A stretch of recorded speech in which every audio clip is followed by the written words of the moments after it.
इसमें बुराई, इसमें तो नहीं, भौतिक सत्यापन 1 करोड़ नहीं 4 करोड़ का भी हो जाए तो क्या समस्या, इसमें क्या लोकतंत्र लुट जाता है? भौतिक सत्यापन तो होते ही रहना चाहिए नहीं?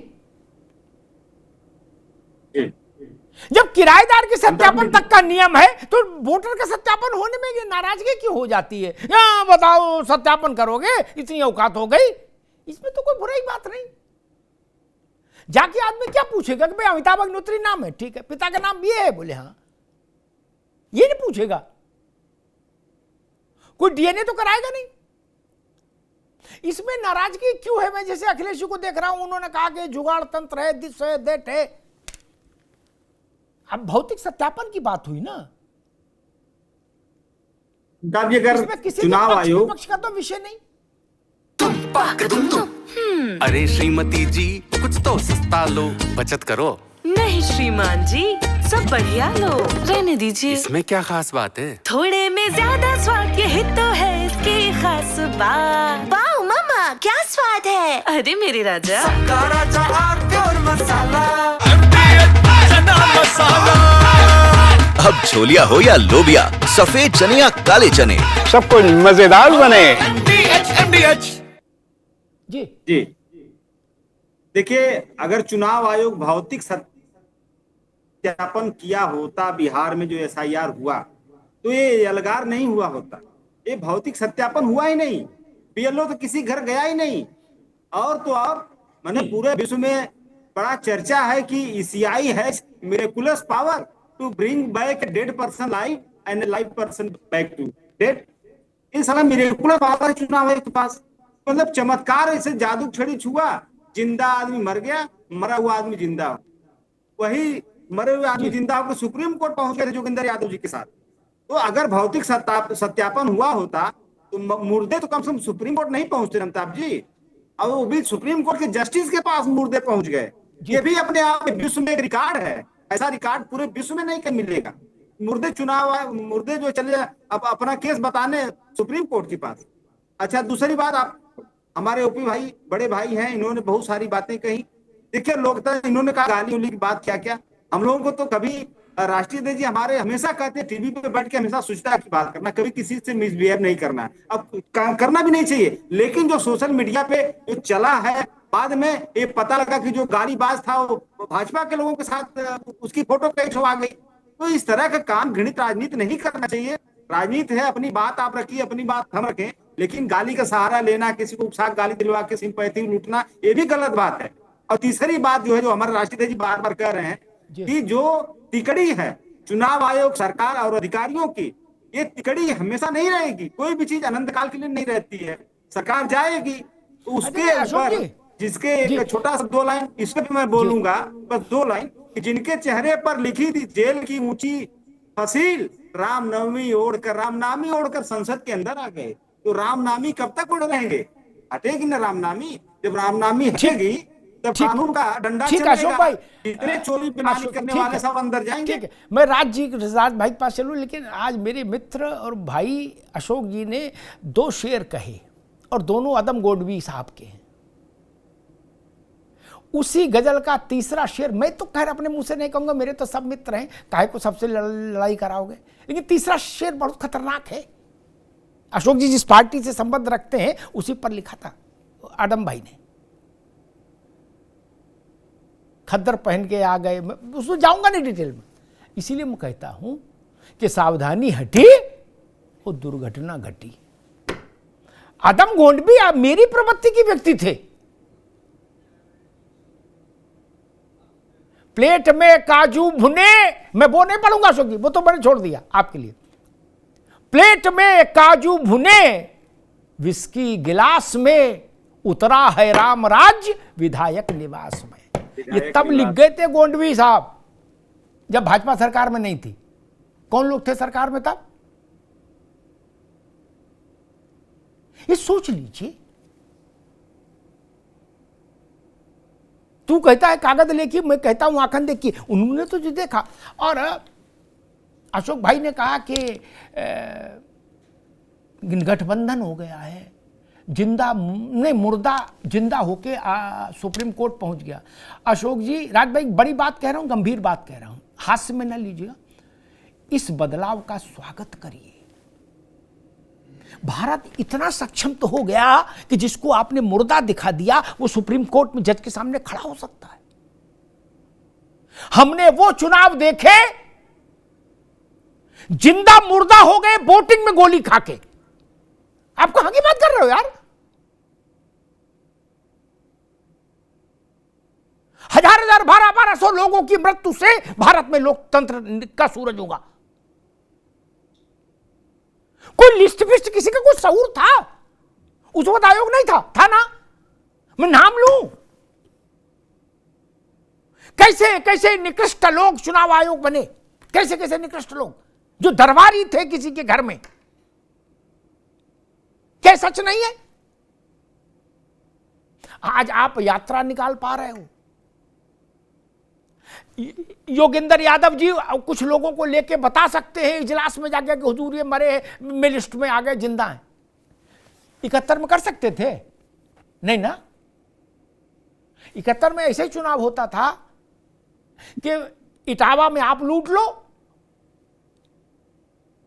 शाहजहांपुर में है ये लूटेंगे और बरेली में वो लूटेंगे। क्या हस्तक्षेप मत करना एक दूसरे के। नहीं होते थे ऐसे चुनाव।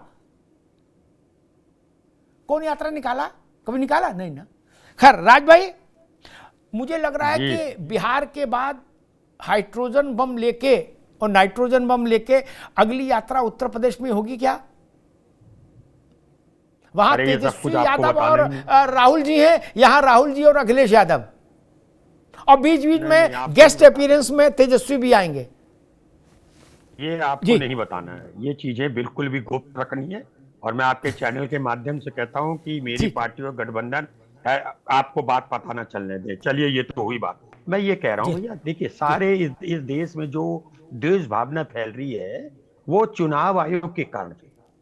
और मैं ये कहता हूं अगर सरकार इस देश के लिए हितैषी सरकार बनना चाहती है तो वो 10-25 मैंने पॉइंट बनाए अधिकारियों को, जैसे चुनाव आयोग, चीफ जस्टिस, इन लोगों को रिटायरमेंट के बाद 15 साल तक, 15 से 18 साल तक इन्हें कोई पद नहीं मिलेगा कि ये राज्यसभा चले जाएं, कि किसी आयोग के सदस्य बन जाएं। 60% ईमानदारी वैसी ही जाग जाएगी। अब क्या है, मुझे लालच है अगर मैं सुप्रीम कोर्ट का जज हूं, मुझे पता है थोड़ा बहुत कर दो, अमिताभ भाई को फायदा दे दो, ये भी अपने चैनल में मुझे रख लेंगे। ये मेरा लालच डेवलप हो गया। और जब जब लालच इस सृष्टि में आएगा तब तक देश का नुकसान होगा। और दूसरी बात कहता हूं, अभी अशोक भाई ने कहा था ओपी सिंह साहब समझदार हैं। क्षमा के संग कहता हूं समझदार नहीं है। अगर समझदार होते तो एक यहां पे अभी 40 मिनट हो रहे नालायकी सब, ये क्या होता है यार? अरे मैं प्रधानमंत्री जी को गलत बोलूं उस दिन मरना पसंद करता हूं। अगर विपक्ष के नेता को गहरा गहरा बोल दो, आप भी मरना पसंद करो। चल रहा है ये 2014 के बाद, खत्म कर दिया देश को। 2014 से पहले क्या होता था बताइए? मैंने भी बहुत देखे, मेरी एक उम्र है। बात अलग है कि योगा वगैरह करता हूं, वॉकिंग करता हूं, दिखती नहीं है। मेरी एक उम्र है। और ओपी भाई आपसे छोटा नहीं हूं, ये सोचिए। लेकिन क्या आप आत्मा सीने पे हाथ रख के कहो 2014 के बाद, यार आप जिसको चाहे दर्जी कह दो, आप जिसको चोर कह दो। मुझे नहीं अच्छा लगता प्रधानमंत्री को चोर कहना, लेकिन आपको अच्छा लगता है क्या प्रधानमंत्री की बेवा को विधवा कहो, उसके बच्चे को हाइब्रिड कहो? ये आपको अच्छा लगता है? आपको मना करने से पहले खुद छोड़ना पड़ेगा ना। और एक और बात कहना चाहता हूं मैं आपको, अमिताभ भैया आपने कहा पहले कि गोलियां चलती थी इलेक्शन में। पहले तो ये भी था कि आदमी को शादी में कहो कि ये यादव जी हैं, 3 किताब लिख चुके, तो इनके संग कोई फोटो नहीं खिंचाता जब रील वाली चलती थी। और जिसने 3 मर्डर करे होते थे उसके संग खड़े होके खिंचाते थे। पहले मर्डर करके चौथे दिन जमानत होती थी। आज गोली चला दोगे ना, आज गोली चला दोगे, 9 महीने से पहले जज जमानत नहीं दे रहा है। क्राइम अलग चीज है। आप 150 किलोमीटर दूर कि कौन लाश फेंक के गया था ये पता चल जाता है। तो ये कोई भाजपा नहीं रही आज तो 71 के जमाने में भैया, हम तो पिद्दे ठीक है राज भाई। तो मैं इतनी से कहना था बस जी, इसलिए बीजेपी को सुधारना है और चुनाव आयोग को सुधारना। ठीक, मैं ओपी सिंह के पास जाऊं उससे पहले एक बात कहूंगा। राज शर्मा जी, मैंने कहा ही नहीं कि भाजपा लाई। मैं कह रहा हूं देश के इस विकास पर तो कम से कम खुश होइए, देश की तो तारीफ करिए।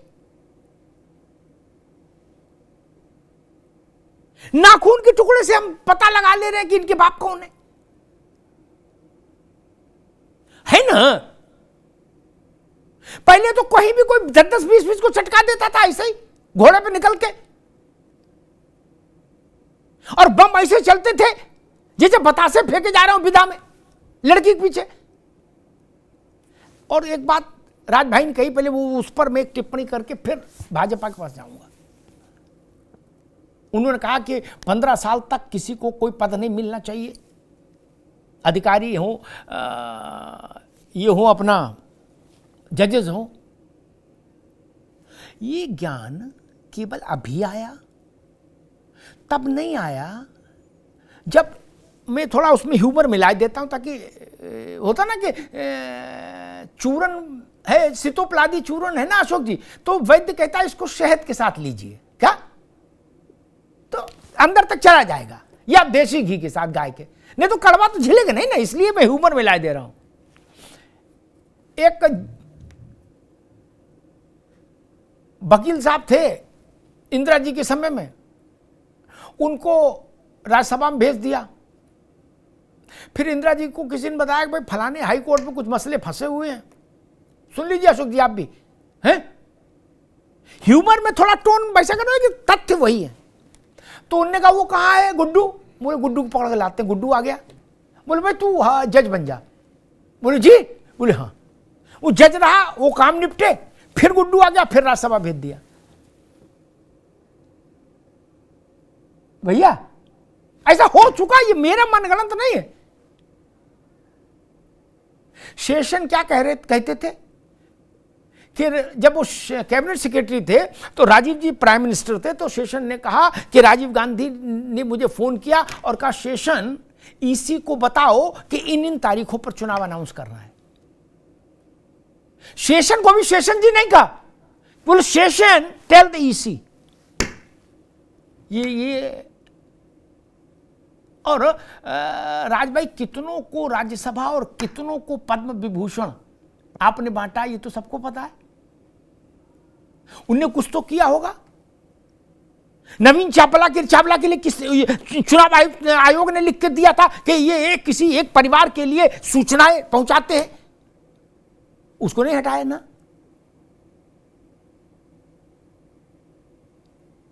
हजारों ख्वाहिशें दिल में कि हर ख्वाहिश पर दम निकले भैया। अरे श्रीमती जी कुछ तो सस्ता लो, बचत करो। नहीं श्रीमान जी, सब बढ़िया लो, रहने दीजिए। इसमें क्या खास बात है? थोड़े में ज्यादा स्वाद, यही तो है इसकी खास बात। वाओ मम्मा, क्या स्वाद है। अरे मेरे राजा,